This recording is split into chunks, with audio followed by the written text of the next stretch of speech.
Welcome back to another episode of Collider Mailbag. This is the show where it's all mailbag. You guys just submit all the questions. We go through them. We answer them. It's very laid back, and we're going to have so much fun doing it because, once again, he stayed here 2 days in a row because now it's Sunday. Dennis Tzeng is here. I'm glad to be back, just hanging out, in the studio with you guys. Sunday fun day. Yeah. It's Sunday fun day and making sure that we don't go off the rails. She's here every week. It is Natasha Martinez. I hold down the fort with these two crazy kids. The two crazy kids. Okay, guys. So you guys have submitted a lot of great questions. Natasha, what do we got first?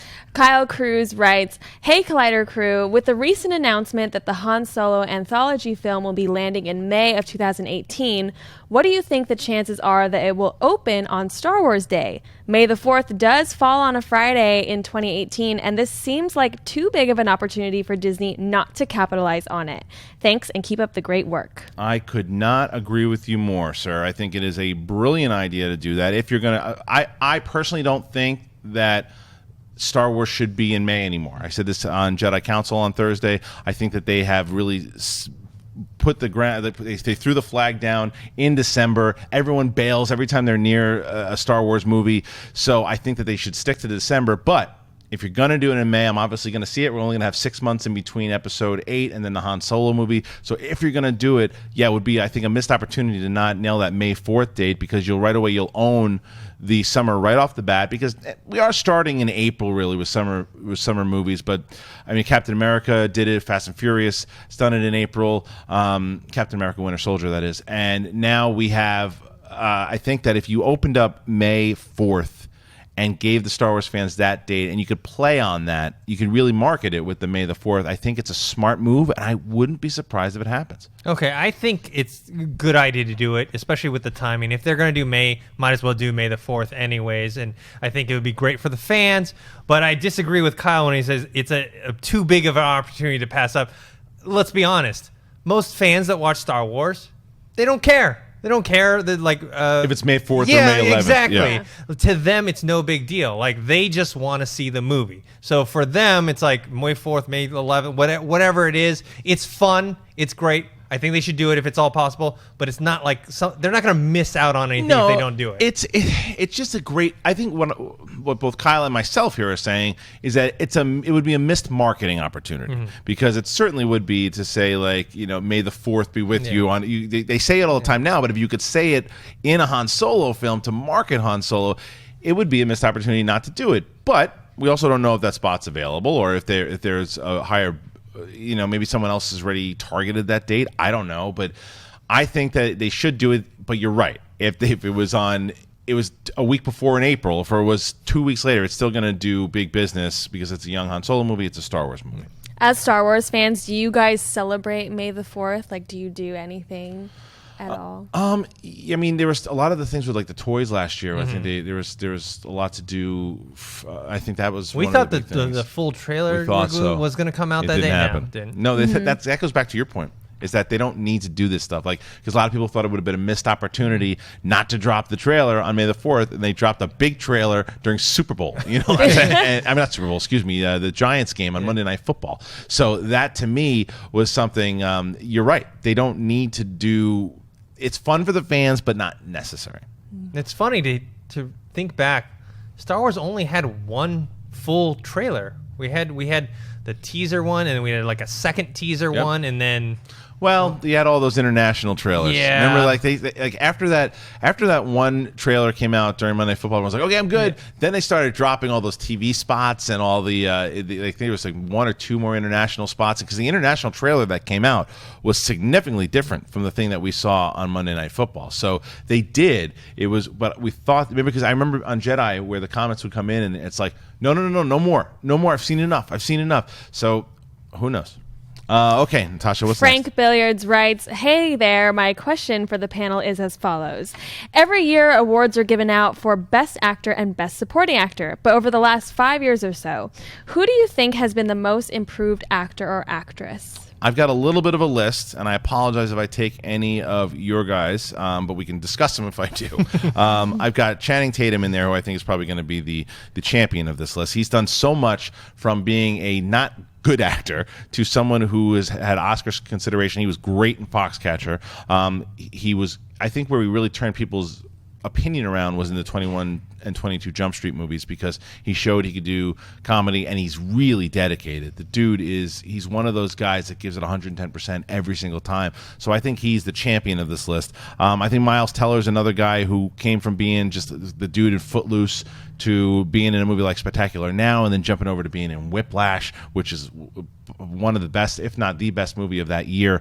And he's continuing to be rumored for really big roles. And I think they're even talking about his boxing movie, the Vinny Pazienza story, is already, the studio loves it so much that they think that that's going to be an Oscar contender as well. So he's kind of stepped up. Then the other names I have there are, you have someone like Brie Larson, who started in teen kind of comedies. Now look at her, she's probably going to win the Oscar.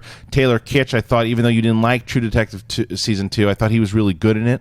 And then we have Shia LaBeouf, who I've been a critic of for a very long time, has stepped up. Best Thing in Fury. Matthew McConaughey from the McConaissance, and Kristen Stewart I'm going to give some props to, because her last 2 movies, like, she's just been this for the majority of her career. Yeah.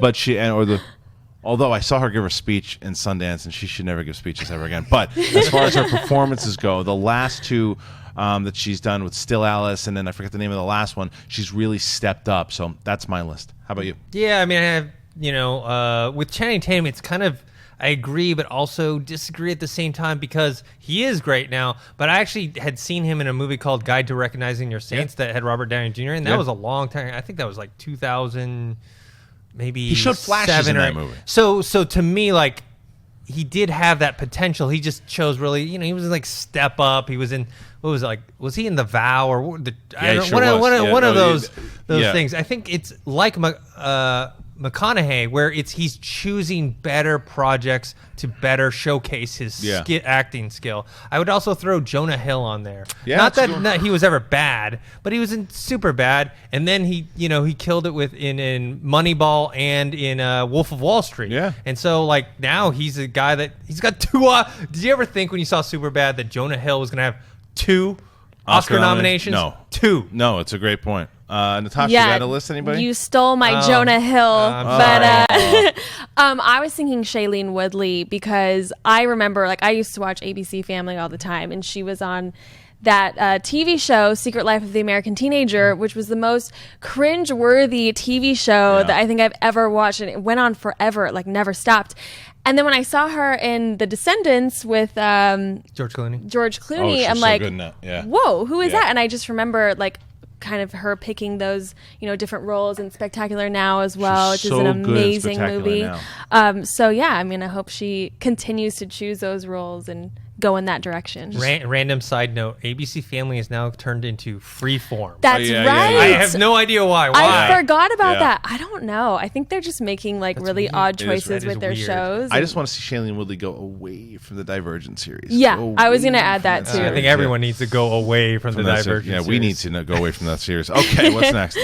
Albert T. Damons III writes, "Hey Collider crew, after many incredible underwhelming westerns in recent years, besides Django and Hateful Eight, I had all but lost faith in the genre. Great westerns like The Quick and the Dead, Tombstone, and 3:10 to Yuma seem to be things of the past, but The Magnificent Seven, directed by Anton Fuqua, and what seems like an amazing cast including Chris Pratt, Denzel Washington, Ethan Hawke, and many more gives me hope.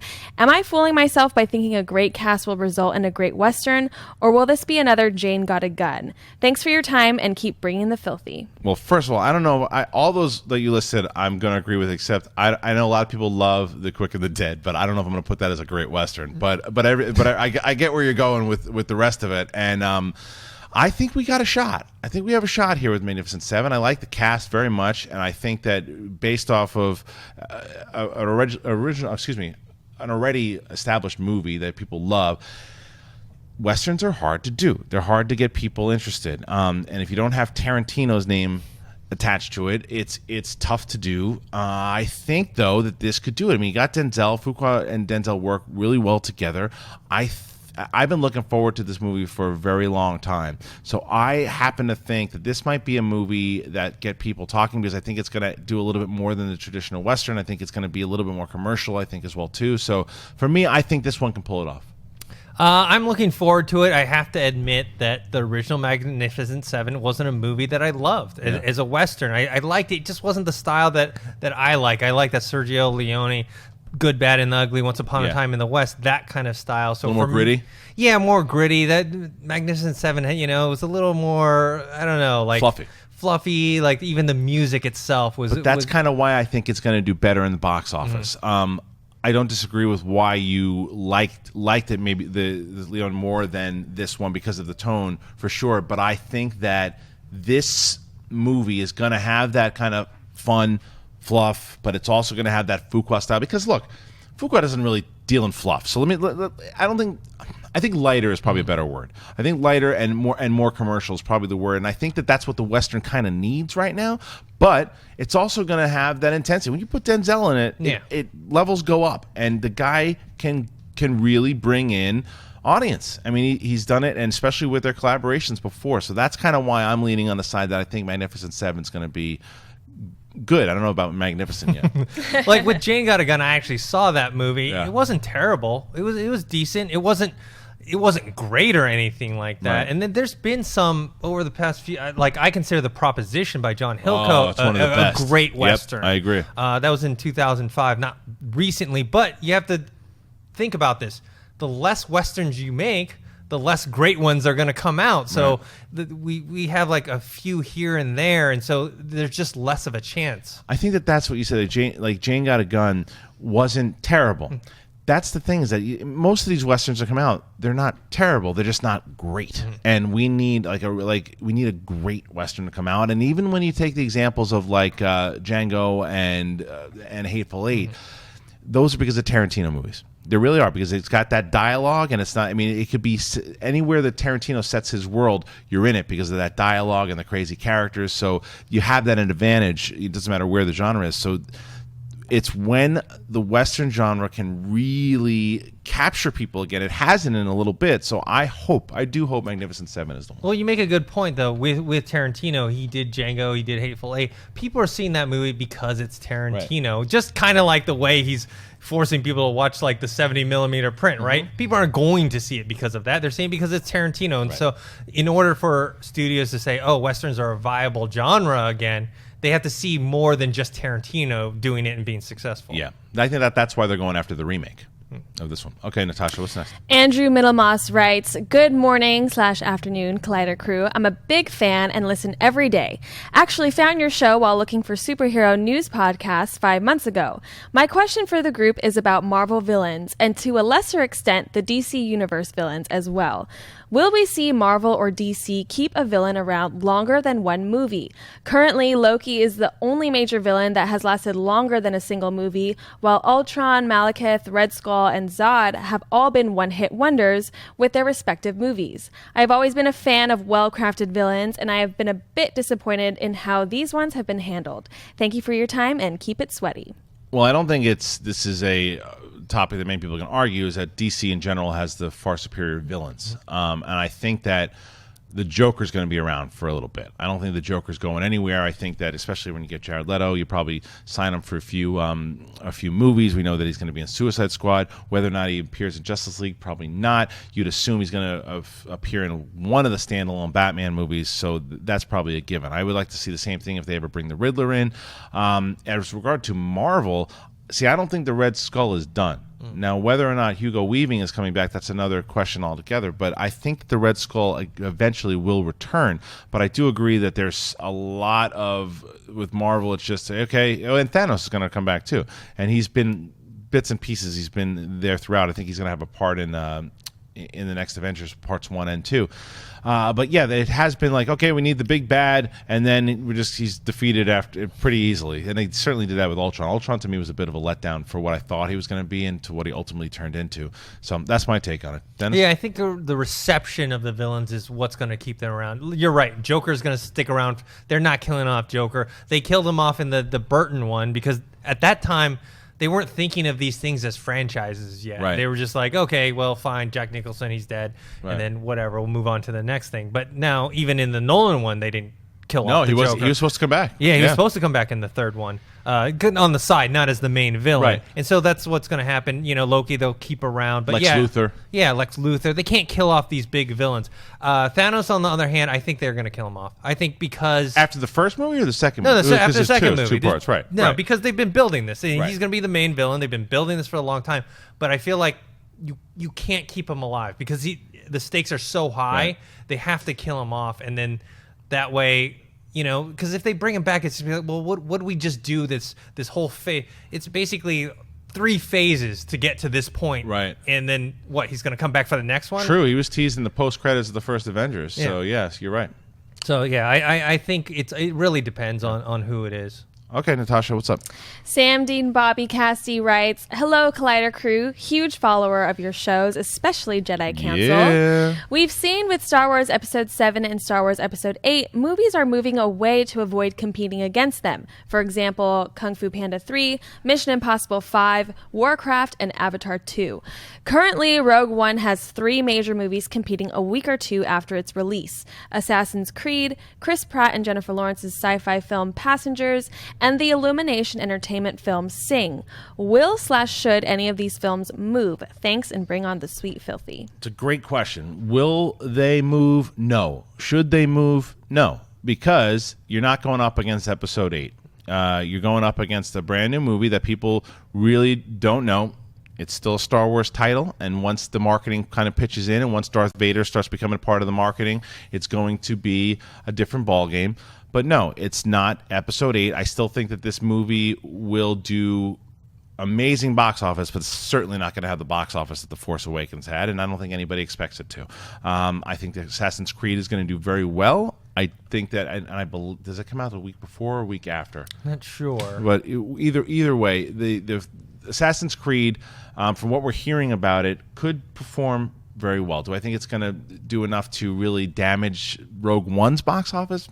No, not at all. And I think that Chris Pratt is that movie with Jennifer Lawrence will also do decent, still not enough to, because they're both big stars, but not enough to damage the Star Wars name. And I don't think they're scared to get hit by Star Wars, the Rogue One, because they're both different. And I also think that the video game crowd, I think that Assassin's Creed needs to come out either a week before.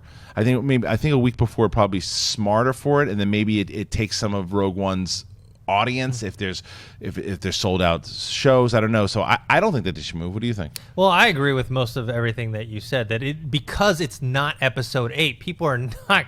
It's not going to have the same effect in swallowing up other people's box office. And so, with this little side note here with Assassin's Creed, have you gotten to the point, for me personally, I'm not going to really anticipate it coming until maybe I see a trailer, Because it's been moved so many times? We've heard about it for so long. I mean, I know we're starting to see some pictures from it, but until I see that trailer, I'm not going to believe that it's coming out when they say it's coming out.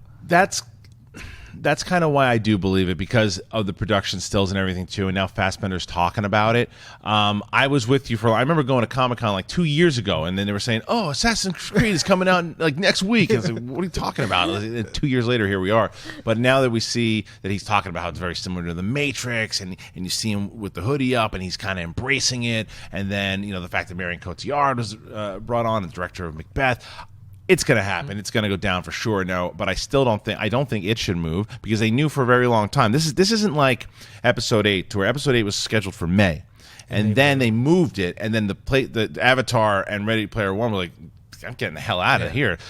These movies knew that Rogue One's been set in that date for a very long time, so these movies are ready for the fight. They've been ready for it, otherwise they wouldn't have chose those dates. Yeah, everyone left the building when Episode 8 moved to that date. True. All right, Natasha, what's next? Andre Dixon writes, "Watching your show all the way from England. My question is, there has been a lot of talk as to who might play James Bond after Daniel Craig. Which actor would you guys pick? Mine would either be Matthew Goode or Richard Armitage. Thanks, and keep up the good work." I've been saying it every single time that this question's ever been brought up on Movie Talk or the conversations come up. I think Idris Elba, man. I think he's a smooth dude. I can buy it. I can see him doing it. I think it would be a good choice. I think that it would be a different choice as well too. And I think that especially where you have all this stuff that's been going on with, like, after the controversy after the Oscars, right? I think this is the perfect. It's not just to put an African American actor in there, but an African American who fits or just fits the role. He fits it. This is a dude that should be James Bond. Everything about him screams Bond. You could see him doing it. So to me, I think it's a no-brainer. I'd love to see Idris Elba play James Bond. I'd love Idris Elba as well. And during those Sony hack leaks or whatever, it was mentioned, like, amongst the executives. He was mentioned in those. So it wasn't like, hey, like, oh, this is something only, fans are talking about. So it actually was, at the higher up level. I would like to see him do it. I think he's got the swagger for it. You know, he's got the looks, he's got the charisma that you want from a James Bond. Another person I would say is Henry Cavill. I mean, seeing him in Man from U.N.C.L.E., which I thought was only an okay movie, but his character, the way he portrayed that, I thought, oh, this guy would be a great James Bond. It's funny because sometimes I'm on the definitely side, and sometimes I'm like, I don't know, is he a little foppish? I can't tell. but then when he can play that kind of. He had that swagger in that movie. He really did, and you feel that he could probably tune it up. He's a really talented actor. He could. I think that's not a bad choice as well, too. So yeah, and David Oyelowo, somebody else that could probably do it. So those are my choices. Do you have anyone in particular that you could see playing? I James mean, Bond? Henry Cavill. Like, I just kind of sparked up. Was like, I'll watch James Bond. Like, sure, he'd be perfect. Yeah, I mean, he's obviously a ladies' man. Look at him. So, all right, what's next? David Sickles writes, "Hey guys, love the show. I am a huge fan of Jack Reacher. I loved the first movie and have read several of the books, which were awesome. So obviously, I can't wait for the sequel, Jack Reacher 2. My question is, how much money do you think it will need to make in order for them to consider continuing the series by making another in the future? I feel like the role is almost perfect for Tom Cruise, who did such a good job with the first one, and I would love to see him continue this role into more than just the 2 movies. Thanks for reading." It's a good question because how much did the first Jack Reacher? Let's see. The first said it cost $60 million. It made 80 domestic and 212 worldwide. Okay, I mean, and those aren't monster numbers, and it's getting a sequel. And people, I mean, look, I didn't personally love Jack Reacher. I thought there were elements of it that were really cool, and then like some people liked that scene in the bathroom when the Three Stooges come after him, and I just thought it was ridiculous. But people like the movie, so it's getting a second one. But what I'm actually looking forward to the second one. Having said all that, because I want to see, because Macquarie's doing it with him too, right? Yeah. And so Macquarie working with Cruise again, seeing those guys, because I really like what Macquarie did with Rogue Nation. Rogue Nation, thank you. So I want to see this go down. So as far as how much do I think it needs to make, I'd probably say on par with what the first one. I don't know what the budget is going to be for the second one, but I can't imagine the budget is too high based off of these numbers on the original. So I would assume if it's a similar budget, it makes a similar numbers of 220 worldwide or 300 worldwide. You probably see another one if the reviews are strong enough from the fans. Because look at Edge of Tomorrow, didn't do great in the theater, did okay, and that was because of great word of mouth. Mm-hmm.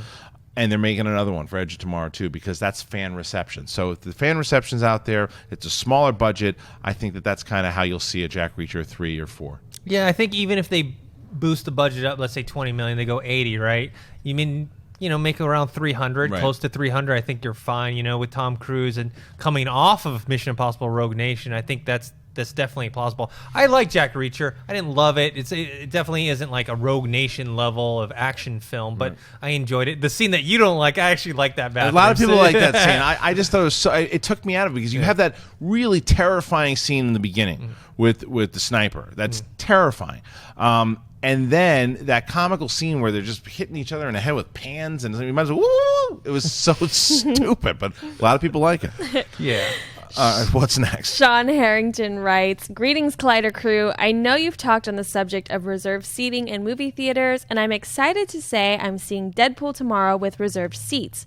Why don't all theaters embrace this luxury? Bring on the filthy." Man, that's an amazing question, because I am always wondering that. Like, what is it about theaters to me? Because for the theater I used to go to here a lot of the times was the Grove, and because it was near where I lived, and they never had reserved seatings. And I remember asking all the time, when are you doing it? When are you doing it? And they finally did it, and it's so much more convenient. You have to wait on those lines.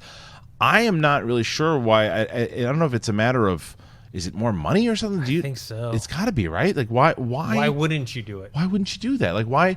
Because there's still, it's funny, there's some, I mean, like 3-4 years ago when you told people reserved seating, you can do that. Oh, really? You can do that at theaters? It was such a brand new thing. But there are still people today that don't realize you can do the reserved seating at like places that are not just in LA and New York, and they don't do it at all. And I don't get it. I don't understand why. Like, I personally, for me, I can't go to a theater anymore that doesn't have reserved seating, because a lot of times, bougie. It is. No, it's a bit of that, but it's also so high class. It is. High maintenance. But I'll tell you why. It's because, like, I know though, if I get out of, look, my wife is notoriously late. Okay, she's notoriously late, and I also know that Putting your wife on blast. Yeah, no, she knows she's late. But the thing is, though, I know that if I have my reserved seating, I don't have to stress about it. Yeah. It's like I can get there even if we That's miss true. like the first trailer. I got my seats; they're done. Like, I don't have to worry about sitting in the front row like this, looking up. Like, to me, that's what I think that the luxury is. Like, it's not a matter of going, well, I just don't want to wait in the line. It's a matter of the fact that, like, if you're not there in time, you don't have to sit in the front. Yeah. You get to pick your seats. You do it early enough, and it's convenient. Do you care? Well, no, actually. So I just saw Room last weekend, and with reserved seating, and that was my first time watching a movie at a reserved seating? theater with Oh, okay. reserved seating. And I was like, oh, this is so cool. Like, we got like the seats right in the middle. Right. But now that you bring up, being late, like I'm come from a Latino family. We're always late. And so whenever I try and go watch a movie with like my family of 5, the most annoying thing is having my mom say like, you sit there. Right. You sit there. Right. And it's like, yeah, now that you say that, I'm like, yeah, why wouldn't there be reserved seating? But I don't understand if that would cost more money. I don't know. I mean, I'm curious. I think the implementation of the system, because Yeah, remember, that's with probably what it reserved is. seating, you got to do the online thing. You can't just have reserved seating when you go there and buy the ticket. The whole benefit of online seating is to have it so online. It's weird. It's got to be a money thing, because look at AMC theaters. They have at Century City, all their theaters are reserved seating. Right. Over here at the Burbank 16 that we go to a lot, They don't. only the Prime has reserved seating, and that's because it's the Prime. Right. Everything else is whatever. So I don't see any downside to it. Like, we've had this conversation before on Movie Talk, and there's been some like it's a minority group of people, but they're complaining like, no, I want it because that way when I show up at the theater and I see some friends there, we can all sit together. And it's like, But it's such like these like weird coincidences Right. of why this would benefit you. yeah, because I think the downside for the theater as well too, in regards to why they don't have it, is because I can tell you, like, when this whole Star Wars, The Force Awakens tickets were going, like, I was in a room with people going, oh, I don't want that theater because they don't do reserved seatings. Because they did not go to that. I think you lose business to the theater that does do it. I think that the first option, if you know that there's a theater close to you that does the reserved seating, that doesn't, I would assume that theater is going to get the business. So I think it is. I do think this is going to be a non-conversation in 5 years from now. I think every I theater is agree. going to be doing it. I think all the theaters are just going to move towards it's going to be this luxurious experience, and that's going to be a part of it. Yeah. Have you gone to the Prime yet? No, I have not. Oh, Oh, you man. got to go to the Prime, because it's not only is it reserved seating, the screen is large, it's like crystal clear, you have awesome sound, and then you're sitting in these leather reclining Oh, chairs. it's so nice. It's so much nicer, and I do agree that's the future of the movie going experience. You don't want the crappy, because then you're like, why didn't I just stay at home, and wait Exactly. for it to come out on DVD or Blu-ray or whatever. They want to have that experience, and I just don't see any. What's the downside to True. it? I mean, who knows? Who knows what it's got to be something more with the money. It's always about the money. Yeah. I think that's it. That's the last That's one. it. All right. So if you guys want a shot of getting your questions on the air, make sure that you go over and write in some emails to collidervideo@gmail.com. We will go through them and try to get to your question. I would like to thank the panel today. First, Dennis Tzeng, where can they find you? You guys can find me on Twitter @ThinkHero, on Instagram, Dennis.tzng. And Natasha Martinez, where can the good people find you? You guys can find me on Instagram at Natasha A. Martinez and on Twitter at NatashaLexis_. And for me, at Kristian Harloff, Twitter and Instagram. And also, guys, make sure, are there topics in here that we talked about today that you feel strongly about? Make sure that you comment, start a conversation, click like, share, do the whole thing. Let people know about Collider Video and what we're doing. And if you're not watching Movie Talk, do it. 11 a.m. PST every day of the week, Monday through Friday. You got Jedi Council, Heroes, Mailbag, the whole shebang. Make sure you guys are checking it out. Check out our spoiler reviews. We do a lot here. Peace out. Hey guys, if you like this video, click the thumbs up button. Also, make sure you subscribe to our YouTube channel. It'll help you stay up to date with everything we've got going on here at Collider.